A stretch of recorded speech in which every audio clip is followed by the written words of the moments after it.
I grew up going to church. Church was really important to my parents. They really wanted to share their faith with my sister and myself. So every time our church was open, we were there. We were there on Sunday mornings, Sunday nights, Wednesday nights. We were involved in Sunday school and youth group, and we went on mission trips. I really missed the most important part of church. I missed the God part of it. And by the time I was a teenager, I had this idea formed in my head of who God was. God was angry, and God was watching me, and God was like waiting for me to mess up. And I could make God happy, and I could make God love me by the things that I did, by performing and achieving. And so it wasn't really based so much on the Bible, it was based on like outward behavior that other people could see. And so it was like, don't smoke, don't swear, don't have sex, go to church, read your Bible, pray, and then everything in your life will go the right way and things will fall into place for you. There was a certain life that I wanted for myself, and I expected that God would want that for me too. And so I thought when the time came that I needed God's help to get something or get somewhere, that He would do that for me. When I was 18 years old, I reached the end of what I was able to achieve for myself.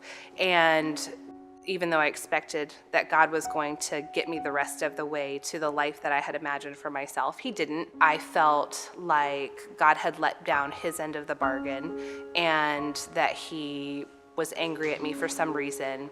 And I entered into the hardest part of my life. I experienced a pretty intense depression. I really felt lost.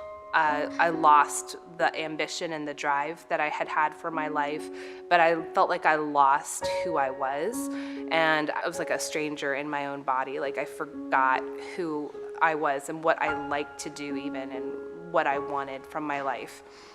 So I was able to get some help, but I was basically done with church and the Bible and God because they had let me down and didn't do what I thought they were going to do for me. And I spent a few years kind of trying to figure out if that wasn't the answer, then what is the right answer? After a few years, my boyfriend at the time invited me to go to church with him. And the pastor started to speak, and we sang songs, and I just started to cry. And I sat there, and after so many years of feeling numb and feeling like disconnected from all of my emotions, it was like my heart woke up. I did that for a long time. I just went to church and cried, and got to know a different kind of a God than the God that I had been raised with. And this was a God who didn't expect me to achieve anything or perform for Him, because He had already done all the work, and He just wanted a relationship with me. And so I spent time getting to know that God and understanding what it means to accept that Jesus has died for me already, and He doesn't want anything except for me to respond to His love. I still had this kind of feeling when I was around church people, like I need to be perfect and I can't show that anything is going wrong.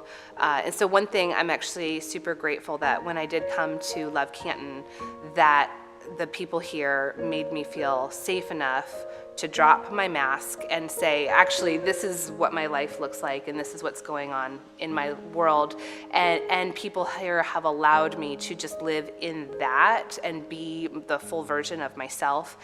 And I feel like God is always so close to me and guiding me forward in life. And I think about when Jesus promised that He had come to give us life to the full. My life today is a life that is full. I have love and I have grace.